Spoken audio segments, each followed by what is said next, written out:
Okay, so this tutorial is going to go through some basic stuff in Photoshop, showing you guys how to use some of the filters, and then also showing you guys how to place Entourage. So the first thing you guys are going to do, the subject matter of this, is you're going to have to celebrate a subject. I've taken Theo Jansen's Rhinoceros, since we're just finishing up the Rhinoceros assignment. That seemed appropriate. If you guys don't know who Theo Jansen is, he's got a TED Talk. I recommend that you watch it. Really interesting guy, doing a lot of really nice, great work, like down to people getting Lego stuff and generated around his work.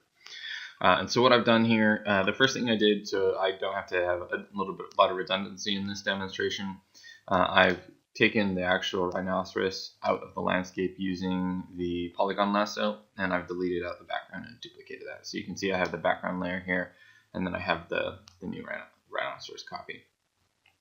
So the first thing you're going to do is I'm going to duplicate the background layer. You never want to edit your original. So this way, if I screw up something, I can always go back to the original here and never have to worry about really destroying my image. Just good practice. So I'll go ahead and turn that off. And that way, it doesn't actually ever really affect any of my representation stuff. And so then what we're going to do is we're going to take the background, and I'm going to go ahead and do a couple of things. Because we have this sitting on top, and you can see I've already started to play with it a little bit, we can use, I'm going to go ahead and just use some of the adjustments. I'm going to desaturate the background, just so, again, we're trying to celebrate the subject matter, and that's Control-Shift-U, there it is, right there. And so, or you can hit Control-Shift-U to desaturate, and you'll be able to see that that immediately has an impact on there. The nice thing about Photoshop, obviously, is the layer that I have the actual cutout on isn't unaffected by that. And so then I can come back on this layer and I can start to apply filters. Now there's a couple things you can do in here. I'm going to go over and just show you guys how to use a motion blur. This is going to be able to adjust, and so we can start to toggle this around. We can play with the angle of the distortion. And you can see that probably not going to work all that successfully from that direction, but if we give it the same direction as the actual movement of the rhinoceros, we can make that have a relatively nice impact there. Alright, and that's pretty significant. So let's just make that a little bit more subtle. Okay, and then again, so if we come in here and I'm just going to duplicate the layer. Say we want the sky to be a little bit more impactful. We can, and I'm just going to be really rough about this. Let's just see what happens. If we have a selection and then we do the filter blur, you can actually just repeat that filter. But it doesn't give us any controls really. So motion blur, so we can really make the sky.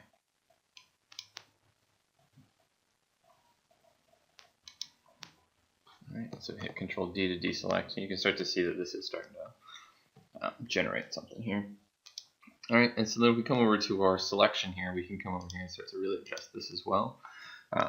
We go to hue and saturation. We can really make this thing saturated so it starts to pop along the edges. You can also control the lightness. So if we want this thing to start to fall into shadow, which we'll use here in a second, or we want this thing to be really bright, we can do that. We can also change the color.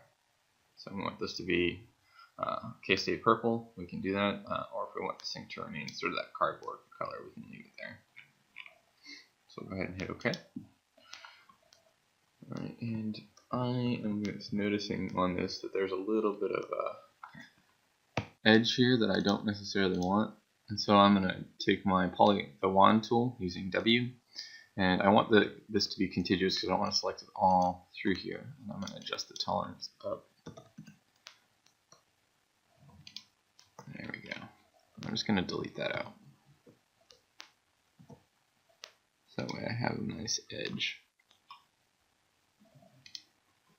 Or I may not have done as nice a job as I could have on that.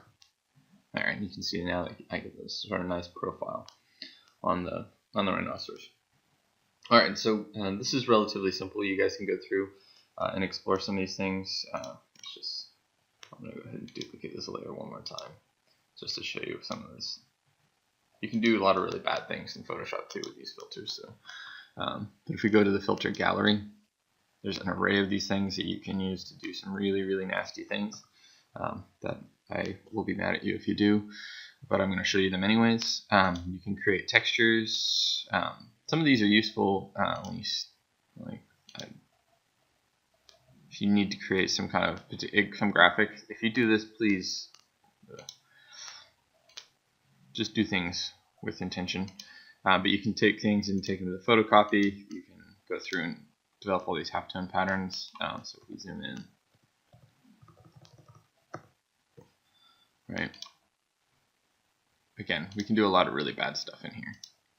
So if you wanted to give it a distortion of glass, this is good if you wanted to start to adjust the background on some of this stuff. Ocean ripple, obviously. Diffusion glow.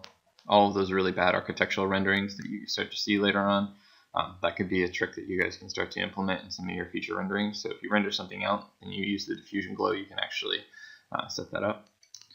You can also set this up, and then you have tools that you can use to control that.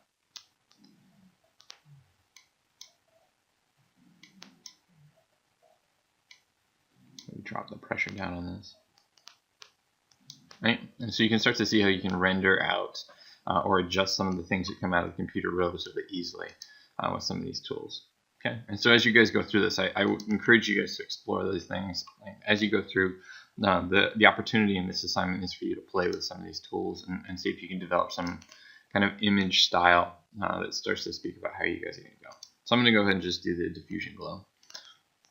All right, and so from there, what we have now is we have a sort of colossus walking across this landscape. Now we're going to go ahead and put in some entourage.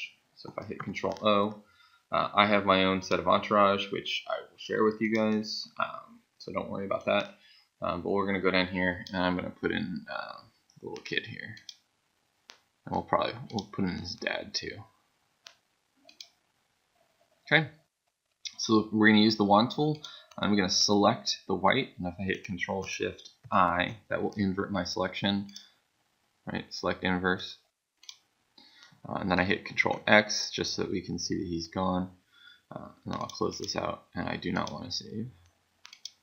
I'm just going to go ahead and hit Control V to paste. And if I type V, that will take me back to my movement tool.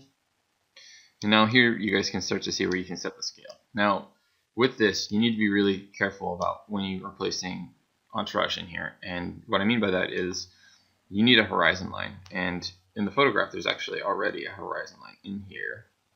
So it looks like we're shooting probably from the ground, really low. And so the horizon line is probably about 1 or 2 feet off the ground.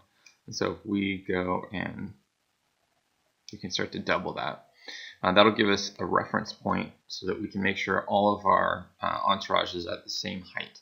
That becomes really important when we start to line this stuff up, because we can make this kid 6 foot tall and look like he has a pituitary disorder. Or we can start to scale him down, and we can use this as our reference point for how big he should actually be. And what that's going to do is that's going to set the distance, right? Because if we have a guy here, and you'll see here in a second, let's go ahead and let's get his dad. Wand, Control Shift I, Control X, Control V, Control T. We can start to set this up so that he'll be looking through there. Okay, and maybe my vanishing my horizon line is a little bit low. We can shift that up, and then I can shift this, shift him up with it, and then I can, if I hit T to transform, Control T, I can scale the little kid a little bit here. Okay, and so he's running on this guy. Now we want to add shadows, because if we move him over here, he's going to be just sort of floating, right? And so if we come over here, right click on this guy and duplicate the layer, pull this away, now we have 2 children. And then if we go to image, adjustments, you can either use the hue and saturation and drop lightness down to 0. And then we're just going to pop him right back over this. And then we're going to hit Control T. I'm just going to grab that and just slam him down there and hit enter. So now he has a little bit of a shadow, but the shadows are all moving in that direction. So then I'm going to go ahead and do an edit, transform, and this is where you can see all the transform tools.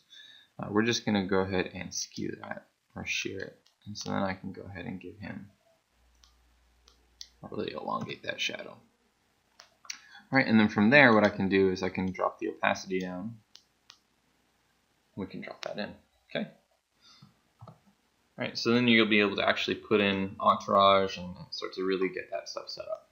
Right, and so what I want you guys to do is start to play with the Entourage, start to play with some of the Photoshop filters, get to know the selection tools a little bit better.